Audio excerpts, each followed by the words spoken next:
Bendiciones, mis hermanos. Hace bastante y mucho tiempo vengo anunciando que el presidente Donald Trump de los Estados Unidos de América concretará la paz y seguridad en el Medio Oriente.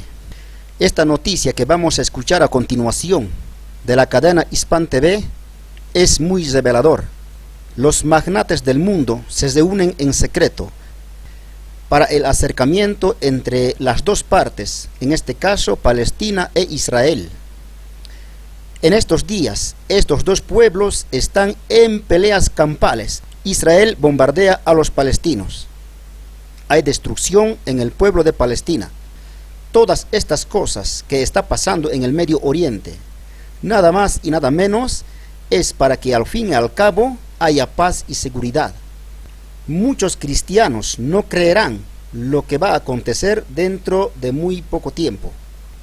Donald Trump tiene el plan de llevar a la paz y seguridad el mundo entero, porque así dijo en sus declaraciones, en los discursos que hizo tanto en Arabia Saudita como en Israel, y también desde los Estados Unidos.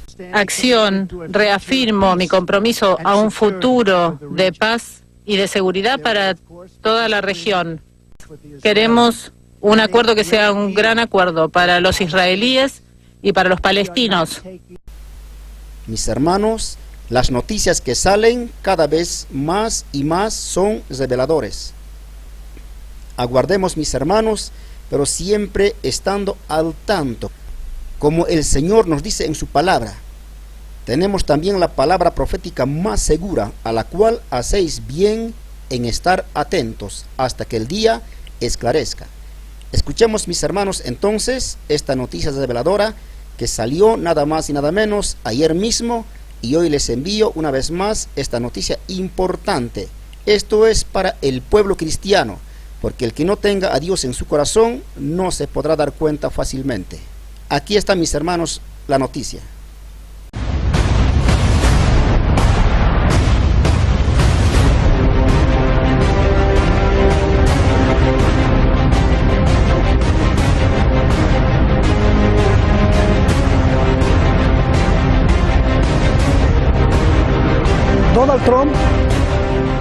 Donald Trump ordenó el acuerdo del siglo para alcanzar la paz entre Israel y Palestina. Se ha filtrado que quizá en los próximos días se anuncie oficialmente. Pero, ¿qué hay detrás del famoso acuerdo del siglo? ¿Es en realidad la paz la que preocupa a Estados Unidos? ¿Por qué están tan interesados en que Jerusalén al-Quds sea su capital eterna e indivisible y jamás soltar lo que apuntan como el templo de Salomón? ¿Acaso las profecías gobiernan en Washington? ¿Su poder, su dólar y su obsesión terrible por gobernar Tierra Santa dependen de ello? Soy Roberto de la Madrid y esto, la denuncia, el coraje por la denuncia, es detrás de la razón.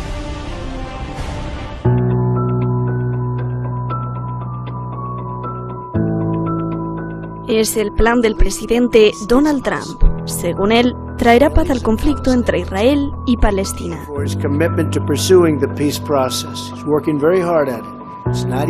Lo redacta este señor, el yerno y asesor principal de Trump, Jared Kushner. También lo redactan dos astutos abogados de las empresas de Donald Trump, Jason Greenblatt y David Friedman, quien además es el embajador de Estados Unidos para Israel, que curiosamente todos son extremistas de derecha en Estados Unidos que han dado dinero a los asentamientos israelíes sobre Palestina. Aunque es secreto, se ha filtrado que el acuerdo establecerá lo siguiente: los palestinos controlarán menos de la mitad de Cisjordania ocupada. Los asentamientos ilegales de Israel en la ocupada Cisjordania serán legales. Israel controlará el Valle del Jordán y de las fronteras con Jordania. En caso de que haya Estado palestino, será sin fuerzas armadas. Los palestinos perderán el derecho de regresar a sus tierras. Los palestinos recibirán fuerte apoyo financiero para el desarrollo en Gaza. La capital del Estado palestino será el barrio periférico de Abu Dis. Y lo más controvertido, Jerusalén será la capital única e indivisible de Israel. Los palestinos abandonarán Jerusalén Este, al-Quds. Todo esto permitirá a los judíos sionistas apropiarse de lo que dicen es suyo, las mezquitas sagradas del Islam. The Caliph built the famous Dome of the Rock over the site of the Jewish temple, not as a mosque, but as a Muslim monument, with anti-Christian slogans on it. Y entonces así poder construir encima el tercer templo de Salomón, una obsesión que el primer ministro de Israel confiesa y confirma. In Jerusalem, King Solomon built our temple, which stood for many centuries. In Jerusalem, Jewish exiles from Babylon rebuilt the temple, which stood for many more centuries. In Jerusalem, the Maccabees rededicated that temple and restored Jewish sovereignty in this land. And it was here in Jerusalem, some 2,000 years later, that the soldiers of Israel spoke three immortal words: Har Habayit Be'adenu, the Temple Mount is in our hands. And God bless Jerusalem, the eternal, undivided capital of Israel. Baruch atah Adonai, Eloheinu melech haolam. A Trump le gusta llamarlo el acuerdo del siglo, pero los palestinos le llaman la bofetada del siglo. Dicen que es una trampa. فالمؤامرة التي بدأت بوعد بلفور لم تنتهي بعد، وإذا مر ذلك الوعد المشؤوم فلن تمر صفقة القرن. Los palestinos lo único que quieren es que se reconozca el Estado palestino con las fronteras establecidas en 1967 y que su capital sea Jerusalén Este al-Quds, cuestión que el acuerdo del siglo de Trump borraría del mapa. نقدر نقول لا لمين مكان إذا كان الأمر يتعلق بمصيرنا بمستقبل قضيتنا بأرضنا بأهلنا بشعبنا لا وألف لا والآن قلنا لا لترامب ولغير ترامب لا لن نقبل مشروعه. Las señales indican que Estados Unidos revelará muy pronto el plan. En los últimos meses, los emisarios de Trump y el primer ministro de Israel han visitado ciertos países árabes de la región para voltearlos contra los palestinos. ¿Escucharon, mis hermanos, bien la noticia? Dice el reporte, Estados Unidos revelará muy pronto el plan de llevar a la paz y seguridad en el Medio Oriente. Sigamos escuchando la noticia, mis hermanos. Eduardo, la pregunta también es para ti, pero primero comienzo contigo, Rubén. Vayamos con la pregunta medular. ¿Por qué el acuerdo del siglo y la paz para Israel es en torno a la capital sagrada, única e indivisible, que para ellos es toda Jerusalén? Pregunta, al ver que Israel no quiere por nada del mundo ceder la parte donde están las mezquitas sagradas, ni abandonar su creencia del Templo de Salomón, y al ver que si esto pasa, y si se dieran esta parte que está en Jerusalén Este, se ahorrarían mucho dinero en seguridad, vendría la paz y no habría tanta muerte. ¿Podemos decir que se trata de una necedad o de una primicia basada no en política ni en economía, sino en una cuestión de fe súper religiosa, de que ese lugar debe ser de los judíos y nada más que de ellos? Rubén. Bueno, el Templo de Salomón lleva ahí por siglos, por miles de años, y tienen el derecho a considerar que deba seguir ahí y que en el futuro se pueda edificar ese nuevo templo. La cuestión del acuerdo de paz es que la situación en Oriente Próximo ha llegado a un punto donde se debe negociar. Los palestinos y sus aliados, por mucho que digan que Israel no existe o que no debe existir, esto no va a pasar. Por tanto, conviene negociar y recordar la posición que tiene ahora mismo Palestina, que es tremendamente débil. En esta situación lo que debe hacer Palestina es negociar, probablemente conseguir algún acuerdo quizás sobre un tercio de Jerusalén, como ya se había hablado en otras ocasiones, y finalmente que se dé lugar la situación de dos estados. Israel no era tan grande cuando todo esto comenzó allá en el año 47. Han sido las guerras que le han declarado al Estado de Israel lo que ha provocado que Israel haya ampliado su territorio como necesario territorio de franja de seguridad respecto a sus vecinos. Entonces, Este tratado de paz es completamente necesario y como todo tratado tiene una negociación. Ahora y en vamos esa con el negociación tratado. los palestinos tendrán que ser razonables. Bien, ahora vamos con el tratado. Rubén, yo te preguntaba por el asunto medular, porque en el tratado y en el no tratado siempre está Jerusalén como capital única e indivisible. Y entonces la pregunta que se hace mucha gente es que las decisiones políticas están secuestradas por una decisión de misticismo y de fe religiosa. ¿Esto no contradice el derecho internacional, la Carta de las Naciones Unidas y los derechos humanos? Rubén, rapidito para pasar con Eduardo. No, en absoluto. Aquí el tema de Jerusalén es mucho más que el templo de Salomón. Es una cuestión de seguridad también respecto al futuro Estado palestino.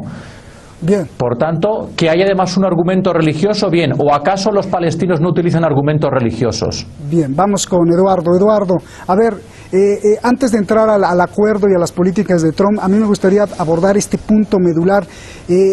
Después de escuchar a Netanyahu, porque es tan importante, te pregunto a ti, Eduardo, para los sionistas y para Estados Unidos, que se construya el tercer templo de Salomón. Ahí lo pusimos, a Netanyahu diciendo y gritando, hablando sobre el templo de Salomón como una piedra angular de todo este problema.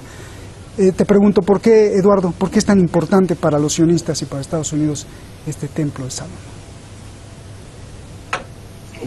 Es un aspecto simbólico de todo el conflicto y hay que tener en cuenta que el Netanyahu lo que está intentando después de las elecciones de medio término en Estados Unidos es mantener y fortalecer su alianza con los líderes de las iglesias neopentecostales norteamericanas, que son los principales impulsores, hasta incluso más que muchas facciones sionistas, de que Jerusalén unificada sea la futura capital de Israel y que se construya ese templo allí. Porque eso es una legitimación. O sea, la agitación en torno al tercer templo no es otra cosa que una forma de una bandera de movilización para mantener unificados y muy militantes a facciones no solamente sionistas, sino facciones militantes de las iglesias neopentecostales en Estados Unidos, hoy en día, como sudamericano lo tengo muy en claro, en Brasil, es decir, todo lo que es la movilización militante y armada más fuerte de esta reconstrucción del imperio norteamericano que está haciendo Donald Trump. El motivo es absolutamente simbólico. Eso por una parte. Oye, espera, antes de que vayas a la otra parte, entonces este rollo de los derechos humanos, la igualdad y la democracia es un truco en Estados Unidos, y más están buscando el Templo Salomón como una señal de apocalipsis y de advenimiento de la capital eterna judía, como una cuestión de fe. A ver. Quisiera diferenciar. El tema de los derechos humanos no está en el discurso de Trump, no es un tema de su interés, puede ser que lo mencione en algún momento, pero no es una bandera que a él le importe mucho. Así, la bandera ideológica que él utiliza es precisamente la misma que se utilizó en los mitos fundadores de los Estados Unidos, la Nueva Jerusalén. Es el templo en la montaña, es esa idea de la predestinación del imperio norteamericano que comenzó en el siglo XVII y se prolonga y de tanto en tanto reaparece. Es decir, eso es lo que a ellos les interesa. Trump quiere alcanzar un acuerdo en Oriente Medio, efectivamente lo quiere alcanzar, pero bajo condiciones de supremacía. Habría que hablar un poco de cuáles son las relaciones de fuerza y cuáles son los acuerdos políticos y económicos que en este momento, que en los últimos tiempos se han ido gestando con otros actores en la región, que acercan bastante esa posibilidad, aunque a mí me parezca espantosa. Oye, Eduardo, ¿y cómo entender que en pleno siglo XXI la política o una decisión política que incluye a ciudadanos de diferentes religiones, porque en Jerusalén y en Estados Unidos viven gente de diferentes religiones, pues se base solo en lo que le dice, por ejemplo, Dios a Netanyahu? Ahí lo dijo también en el discurso que pusimos. A ver, aclarémonos, tanto Trump como Netanyahu no son mesiánicos.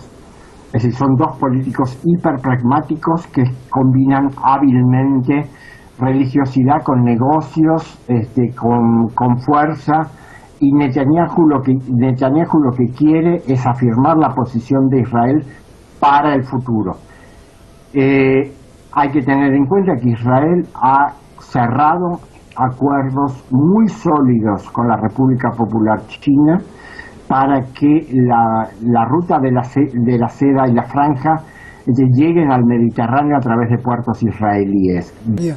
A ver, vamos con Rubén. Rubén, se han filtrado partes del acuerdo del siglo que propone Estados Unidos. Antes que nada, primero, ¿por qué la paz entre los palestinos e Israel la tiene que diseñar Estados Unidos?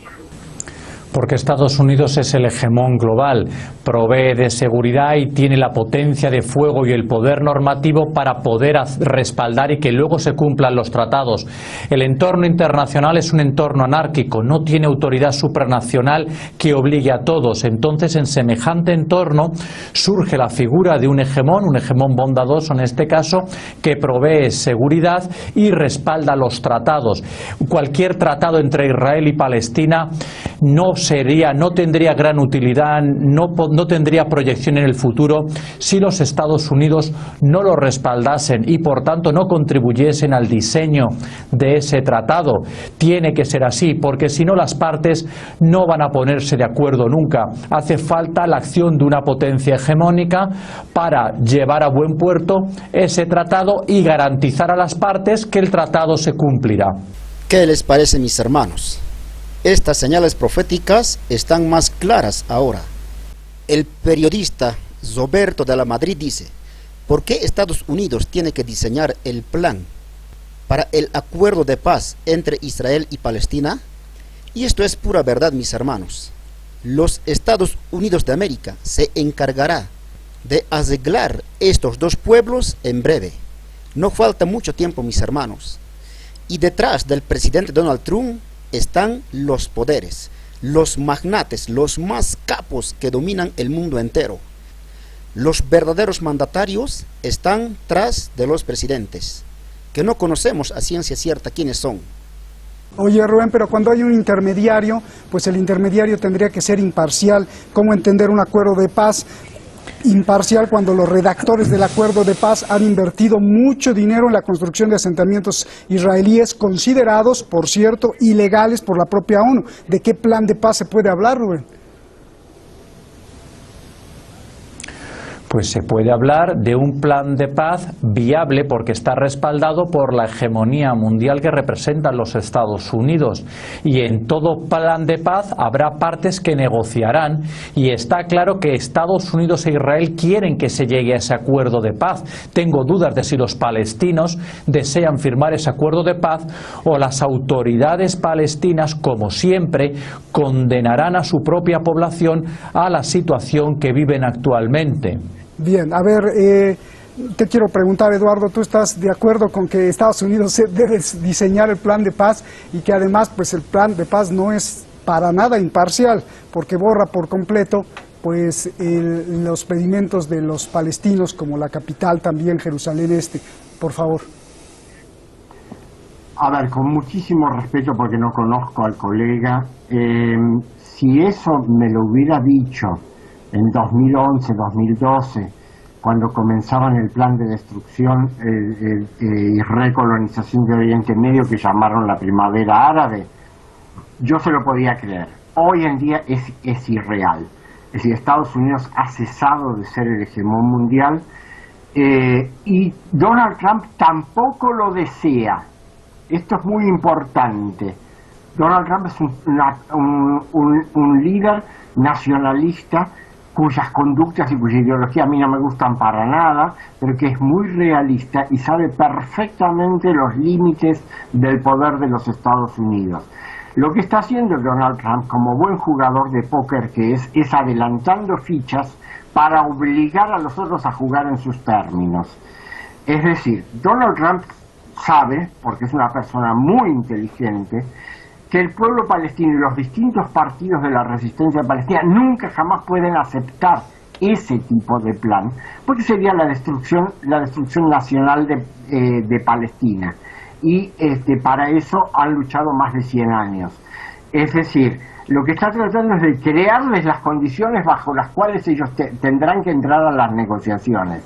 Y lo que está haciendo es apresurarse antes que las potencias competidoras, en este caso concretamente Rusia, la República Islámica de Irán y la República Popular China, avancen hacia la mesa de negociaciones, porque es evidente, es decir, que se está diseñando el tablero para futuras negociaciones. Lo que está en discusión en este momento es quién se va a sentar ese tablero en torno a esa mesa, con qué cartas en la mano y con cuáles posibilidades, con cuántas fichas, con cuántas posibilidades para jugar.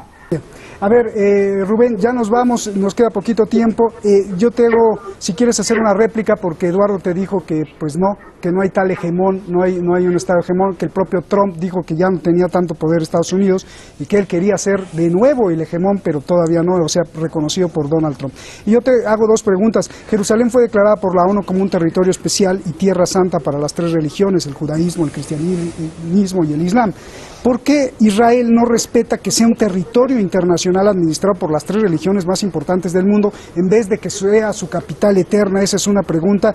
Y la segunda pregunta es, ¿qué harán políticos como Netanyahu al ver que cada vez hay más jóvenes judíos ateos que están más interesados en la paz con los palestinos que en guerras de dogma? Por favor. Lo primero, tiene razón mi colega en Argentina cuando dice que Estados Unidos ya no tiene el poder de antaño, pero sigue siendo un hegemón global, sigue siendo una potencia con enorme poder y actualmente la única con la capacidad económica, militar y normativa de respaldar un tratado de estas características y hacer que se cumpla, obligando a las dos partes. Lo segundo, el Estado de Israel tiene todo el derecho del mundo a considerar Jerusalén como la capital de su territorio porque es su territorio. No era así en el año 47 cuando se crearon dos estados donde se compartía Jerusalén. Fueron los palestinos los que atacaron al Estado de Israel y el Estado de Israel el que ha ido ganando las sucesivas guerras que le han ido declarando y ha ido creando franjas de seguridad. La actual situación es una que han de negociar y sí, ciertamente los palestinos no están en una condición óptima para negociar. Sería muy inteligente y muy racional que los palestinos aceptasen la solución de dos estados para luego como Estado poder mejorar su posición en el entorno. Y realmente a los jóvenes judíos, a los jóvenes israelitas les preocupa la situación de seguridad que viven y en este caso es Netanyahu quien está garantizando mejor la seguridad de Israel. Bien, gracias. Sin embargo, hay informes de que la población va a crecer y en unos años pues van a ser más árabes y palestinos que judíos. Y entonces, ¿qué va a pasar ahí, Rubén? Bueno, a ver, Eduardo, el propio Henry Kissinger dijo que después del 2020 vendrá la muerte para Israel. Por favor, Eduardo, 30 segundos porque nos vamos. No pude entender la pregunta, perdón, hubo una interrupción. ¿Qué futuro le depara a Israel? Porque el propio Henry Kissinger dijo que después del 2020 se extinguiría Israel. Esto puede ser una profecía exacta de Henry Kissinger. Ahora entendamos bien, Israel se extinguiría a partir del 2020, según dice el reporte. Los que ya tienen conocimiento de la profecía que se cumplirá en Israel, Israel será azotado con gran azote.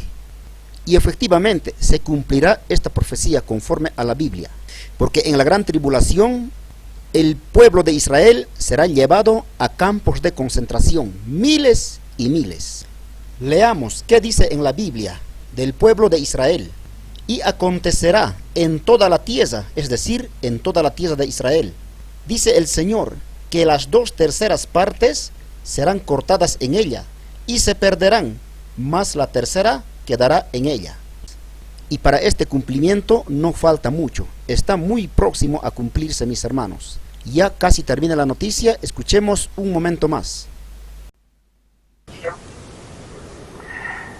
Bueno, eso es una decisión del pueblo israelí. Quiero diferenciar radicalmente israelíes y judíos, por favor.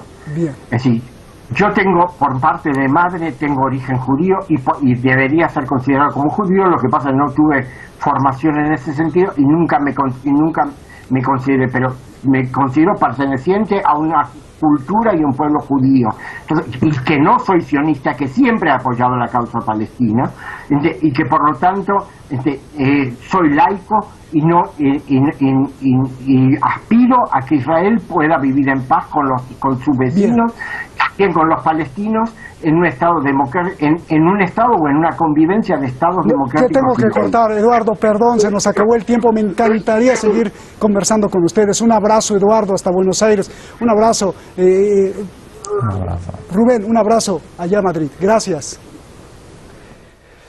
Para los estudiosos de las religiones es sabido que muchas de las cosas de los textos sagrados son simbolismos que se deben interpretar como tal, y solo así se puede dar la convivencia entre todos, para apropiar su fe de manera personal y no invadir ni gobernar al otro. Pero desgraciadamente, como en el caso de hoy, hay muchos políticos que usan la fuerza de la fe para ganar votos y poder. Es tarea de usted entonces estar alerta y más aún denunciarlo, aunque sea alertar a su vecino, con eso basta. Buenas noches.